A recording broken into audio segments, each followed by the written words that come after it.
greetings to all of the citizens of the world. It's time to decide which side of history you're going to be on. It's time to hold yourself accountable, in action or inaction. The just following orders defense doesn't have the best track record. This isn't about Trump. This is about the 1% that really call the shots. Trump is expendable. At some point, he's going down. The real establishment will install another puppet and they'll still get their war, the Great Destruction, the reset.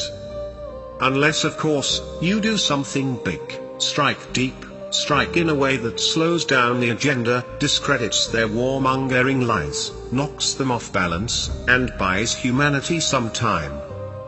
Now I'm going to speak to the civilian population of all nations. With the exception of those among us who are clever with the locks and keys that keep this kind of information out of sight, digital outlaws and hacktivists. Most of you don't have access to the innards of the machine, and never will. You do however have access to people, and in the end, that's what this will come down to. To maximize impact, study the principles of group psychology, Gustave Le Bon, Edward Bernays, The Psychology of Power. This weapon has been used against us for centuries. Time to pick it up and return fire.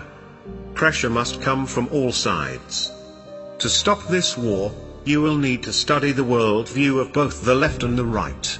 You must to internalize their narratives, learn to navigate the wedge issues, identities, images tied to words, towards an urgent awareness of common threat, thermonuclear war. This is not easy. We have to learn to distance ourselves emotionally from issues that distract. Discipline ourselves to avoid the trap of pointless arguments that will never be resolved.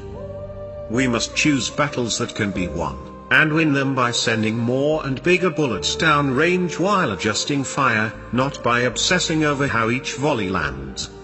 Some of you are going to want specific instructions. Steps 1, 2, 3 and 4. Some of you are waiting for someone else to lead.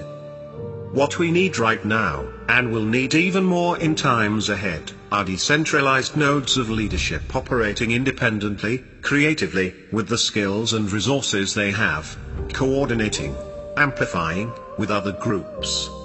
Seek those willing to commit to a simple, self-evident moral stance: no wars of aggression, covert, conventional, economic or nuclear, regardless of who is in office. No supporting such wars in word, silence, action or inaction.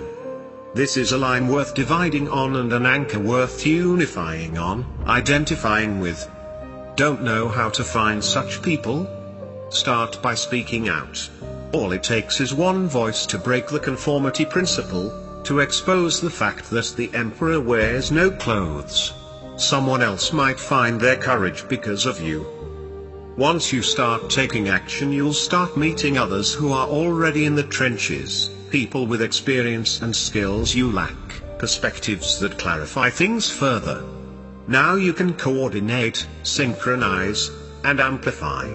You'll also make new friends, and the group might become more than a means to an end. Beyond fear. Finally, we must address the elephant in the room here, fear. The danger of a global escalation is real. Sugarcoating it won't help. Narratives which put heads in the sand definitely have a market. The question isn't so much whether your hands will shake, the question is whether you will find the courage to do what needs to be done anyway. Again, it helps to reflect on the inevitability of death. None of us will be here in 200 years. Look at the big picture, the world we're leaving for the next generation. It can also help to plug into something bigger than ourselves. Pray, meditate, connect to whatever you want to call it, however you believe that you should. Struggling to decide what to do? Unsure of the right path? Go to the source, and ask like you mean it. Put all that emotion you have pent up in your chest into it. This doesn't have to be quiet, sitting down, formal, or planned. It can be through dance, music, or even just tears. When your brain is operating at this frequency, ideas often arrive out of the blue. good ideas, and now your emotions are calm. Everything comes into focus. You see a step you could take now, a simple goal that you know you can accomplish, and you're not afraid to start. In fact, you're excited. This isn't just something worth dying for, this is something worth living for. Follow that feeling. Take action before it slips away.